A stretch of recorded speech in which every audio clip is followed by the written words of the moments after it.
Hey everybody, welcome to Rob Squad and the Creators. As always, we are so pumped up to be in studio with these amazing guests. And we have, I would say, a best friend of the channel returning today. But before we get there, let us introduce ourselves. You are here as always with your boy Jay. Hey y'all, you're also here with your girl Amber. And the king is Elvis, and Elvis is the king. After 22 reactions to his universe of hits, our friend and music expert Tim Sommer suggested we go off the beat path and react to some more songs by Mr. Presley. Tim, so good to see you and welcome back. Thank you so much, Jay and Amber, and it is such a pleasure to be here, and thank you to you, and thank you to all of your followers who've been so kind to me as we've enjoyed this voyage looking into music. And I am so excited to talk about Elvis Aaron Presley. Because I'm one of those people who's a really, really big Elvis Presley fan. And I'll tell you something about Elvis. He is indisputably one of the giant names of 20th century music, culture, and history. And his legacy is so vast, so complicated, so obscured by caricature and cartoon and TV shows and movies and onstage portrayals and impersonators that, well, he's become a cartoon. He's He's become a myth. And we forget that he is a man, and the myth doesn't really matter.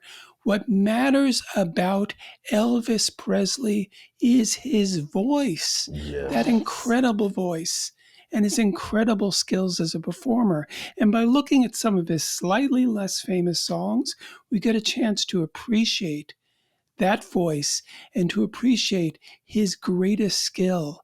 Elvis Presley was a singer, a magical singer, a magical performer, and a magical interpreter of other people's material. We may never, ever again, with the possible exception, I'd say, of, say, Frank Sinatra. More than this, I did it my way. Ever hear anyone who interpreted other people's material so well and made it sound like it was coming from their heart? Yeah. And that's what we're going to listen to today. Speaking of that, in the Ghetto, I'll say he made it. Yeah. Oh my goodness, that's probably my favorite example. That's probably my favorite Elvis song. As a snow flies on a cold and gray Chicago morning, a poor little baby child is born in the ghetto. Just because of the way that he makes you feel and the way that he portrayed it, and that's probably my favorite vocal arrangement and vocal song by Elvis for sure. And does it even matter that he didn't write it? He sings it as if he did. He sings it as if he means every word. Yeah. So that's why it's good today to examine some of the songs we don't hear on the radio every day, some of the songs that some of the people know. You hear them sometimes, you hear them on Elvis radio on Sirius, but they're not necessarily the most famous Elvis songs. And that's why we're going to start today with a song called Polk Salad Annie. And I know you've done Polk Salad Annie before. You did it in the original version recorded by Tony Joe White in 1968. Polk Salad Annie, got your granny, chomp, chomp, chomp.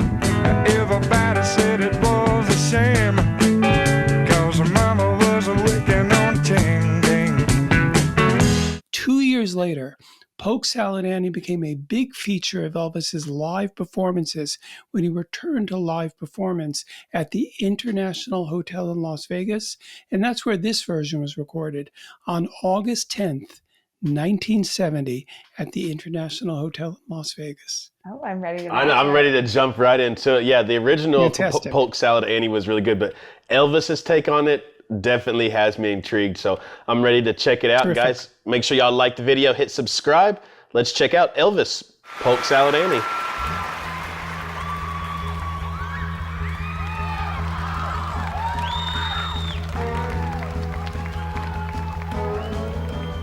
What are you looking at back there? Huh?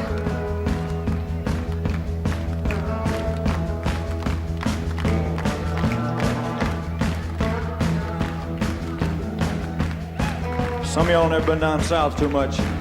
I'm gonna tell you a little story so that you'll understand what I'm talking about. Down there we have a plant that grows out in the woods and the fields. That's right. And it looks something like a turnip green. And everybody calls it polk salad. Polk salad. Now that's polk salad. Hut, 2, 3, 4. Hut, 2, 3, 4. Hut, 2, 3, 4. Hut, 2, 3, 4.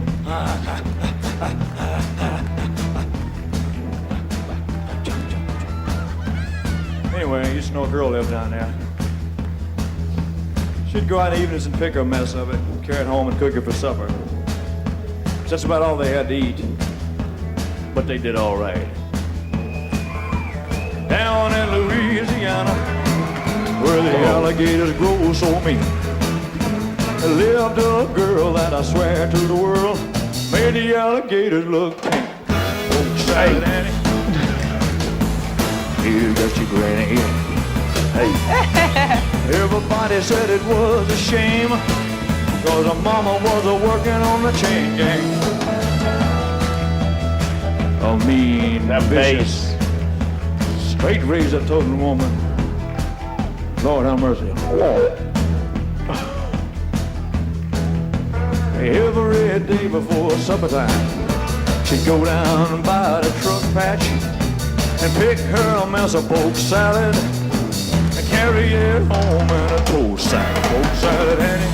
Hey, you got your granny. Everybody said it was a shame, cause her mama was working on the chain gang. No. You suck a little polk salad.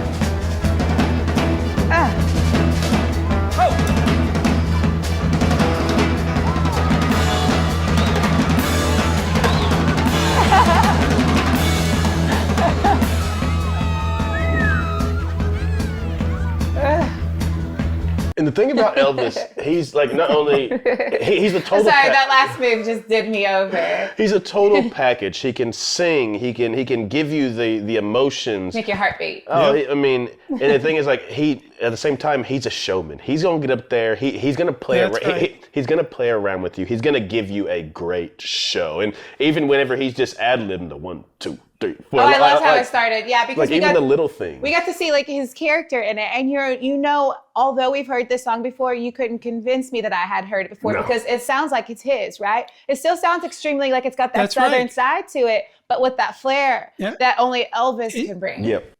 And you mentioned the bass player. The bass player is Jerry Scheff. He is a fantastic band at the International Hotel in Las Vegas in 1970. That's Jerry Scheff on bass, Ronnie Tutt, who is amazing on drums, and James Burton, who's considered one of the most legendary guitar players of all time on guitar. And something really remarkable about this performance, which you've already noticed, and I'll point out for you to notice as we go forward, Elvis is moving in a way that's just not only extraordinary, but he is conducting the band with his body. They're taking band is taking their cues off of what he is doing with his body. And think how unusual that is. They're watching everything he's doing and they're picking up from him. His butt is the conductor. And how amazing is that? I didn't notice it. I was just talking about those moves. I was like, it's so cool. They're so in with the rhythm. Like it just commands attention. It's not necessarily a dance move, but he makes it look like it is. And then you saying that he's conducting the band, I'm looking back at those moments where he's hitting those moves.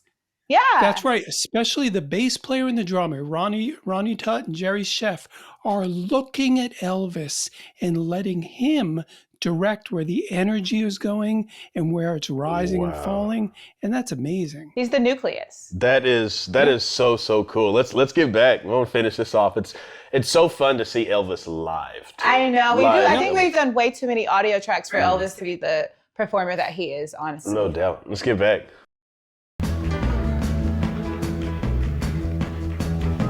Her daddy was lazy and no count. Claimed he had a bad back. All her brothers were fit for stealing watermelons out of my truck patch. Polk Salad Annie, you got your granny. Everybody said it was a shame, cause her mama was a working on the chain gang. Hey. That's a smooth dude right there. Yeah. Sock a little Yeah. Okay, Elvis.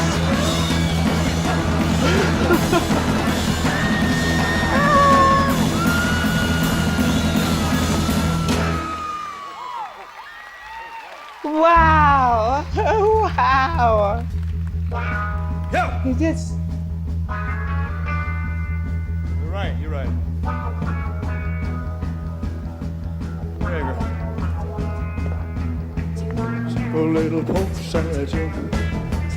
No one need me a mess. Sock a little.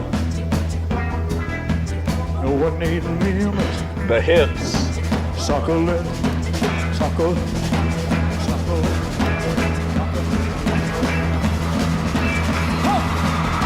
Yeah.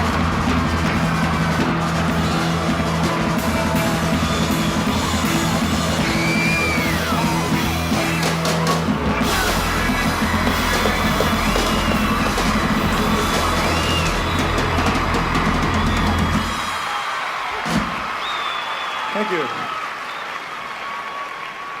Thank you very much. That was amazing. It reminded me of the first. It reminded me of the first time. Remember, because we love Tom Jones. Remember the first time that The performance that we did. that we seen Tom Jones. Tom Jones don't have that hip work. I mean, No, he can command a stage.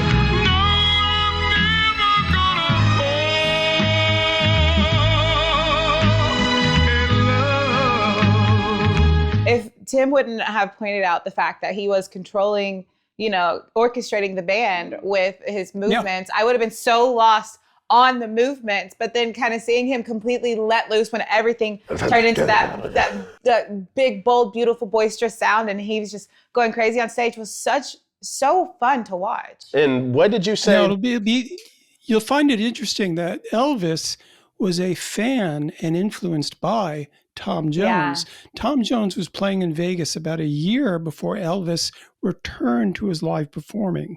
Remember, Elvis didn't perform live between 1960 and 1969. And a little while before Elvis returned to the stage, he went to Las Vegas to see Tom Jones, and he saw what Tom Jones was doing in the audience. I felt it. And I think it's one of these things that gave Elvis the courage to come back because he wanted to reclaim his throne. He said, look at these people who've been influenced by me, like Tom Jones. Well, let me show them how it is done. And I'll say this about that performance in general, and specifically in Elvis in general. It is such a gift and so rare to see a singer perform a song and see them be singing it and moving with it as if they were experiencing it for the very first time. Yeah. And I've seen that very rarely. I've seen that in Bob Dylan.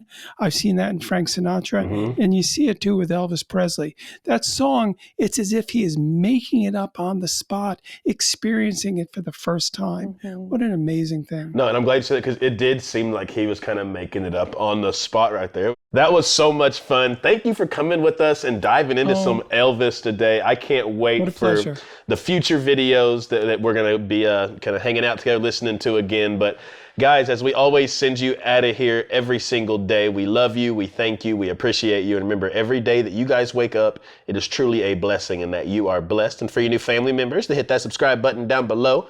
We welcome y'all to the RSR family and hope you enjoy your time here with us and these amazing creators and friends like Mr. Tim Sommer here. But at the end of the day, we all have the same goal. Let them know. All right, y'all, as a collective, we can spread so much light and love by going out in this world, putting our best foot forward. And if we can, let's just try to make somebody smile. We love y'all. Till next time. See you guys later. Polk Salad Annie. You got your granny. Everybody said it was a shame, cause her mama was a working on a chain gang.